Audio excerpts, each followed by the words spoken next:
Mas a segunda coisa, a segunda resolução que nós aprendemos aqui, a primeira eu vou fazer a minha parte, mas a segunda é muito interessante também, que é: eu vou depender de Deus. Amém, amados? Quem quer depender do Senhor aqui? Aleluia! Eu vou depender de Deus. A Karen orou isso aqui, né? A gente fica dependendo do trabalho, de ficar dependendo do dinheiro que nós temos, das posições, das promessas. Não, dependa do Senhor. E por que eu estou dizendo isso? Lê comigo o versículo 13. Porque Deus, Paulo, no primeiro versículo 12, falou o quê? Assim obedeçam, todo o tempo. Desenvolva a salvação de vocês. Façam a parte de vocês. Mas olha que lindo. Porque se vocês fizerem isso, olha, porque Deus é quem efetua em vós tanto o querer. Quando nós começamos a obedecer, Deus põe o querer dele em nós. Amém, amado? O que eu quero da tua vida, Lucas, é isso. Gabi, é isso. O que eu quero da tua vida, Silvia, é isso. Deus começa a colocar desejos em nós. Mas o que mais diz o texto? Deus é que efetua em vocês tanto o querer, como o realizar. O versículo 12 está dizendo: olha, faça-se, esforce-se, continue a desenvolver a salvação, continue a trabalhar. Mas no 13 está dizendo: mas vocês não estão sozinhos, Deus vai ajudar, Deus vai estar junto, Deus vai colocar querer, Deus vai manifestar a vontade dele na vida de vocês. É maravilhoso isso. Esse cuidado constante de Deus para conosco. Então note que nós não ficamos entregues a nós mesmos nessa tarefa. Deus trabalhou em nós. Deus continua a trabalhar em nós. Deus trabalha em nós e Deus continuará a trabalhar em nós.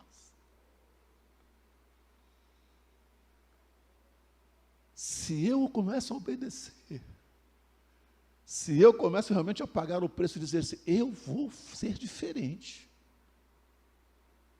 Quando eu começo a depender do Senhor, as coisas começam a acontecer. Porque eu acho tão maravilhoso esse texto, porque são duas palavras, dois verbos. Deus faz o quê, irmãos? O querer e o realizar. Quantos querem o que Deus quer? Na verdade, a gente fala assim, eu quero, mas muitas vezes a gente não faz nossa vontade.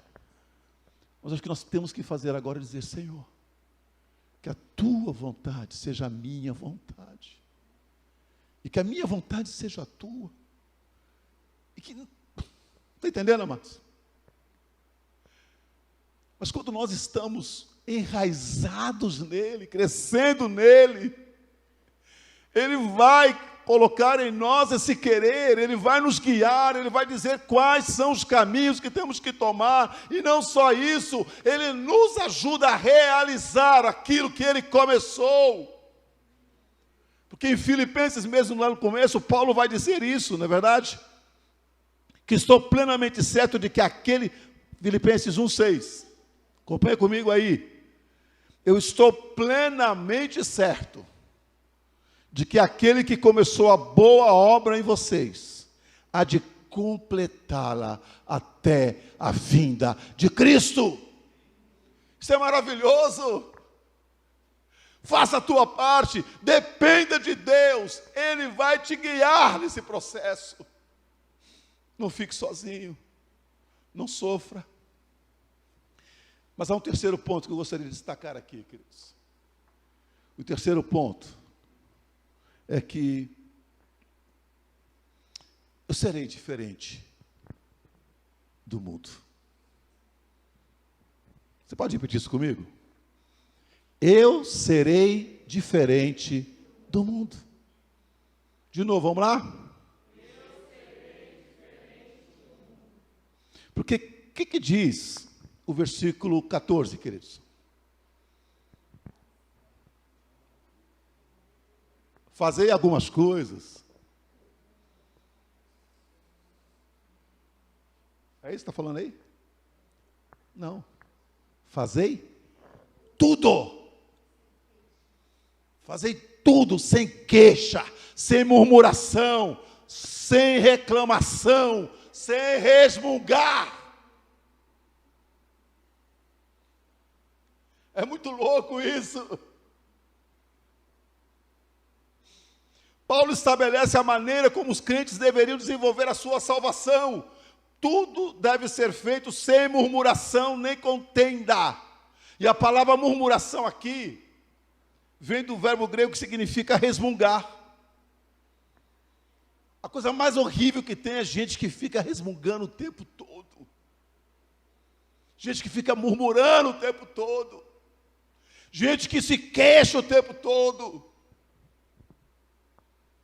E nós acabamos de ler no versículo 13, amados, que Deus é quem efetua em nós o querer e o realizar.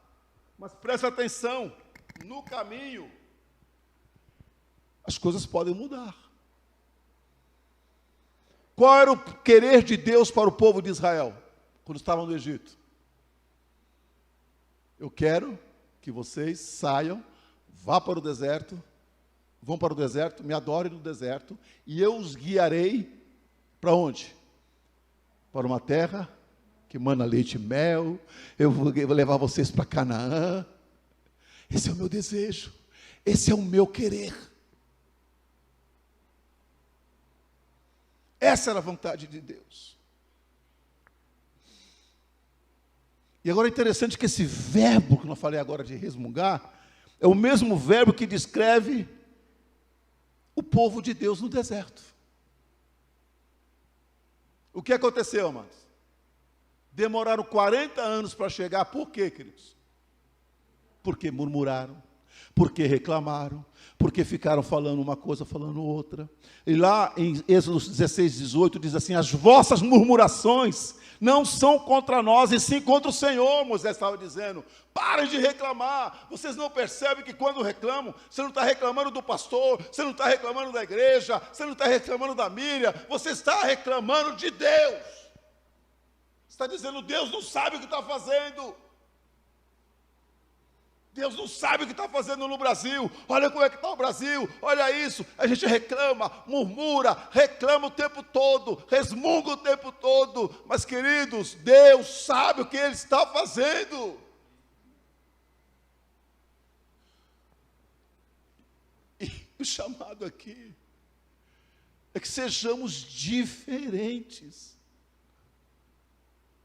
Em 1 Coríntios 10, 10, Paulo diz assim: nem murmureis, como alguns deles que estiveram no deserto murmuraram e foram destruídos pelo exterminador.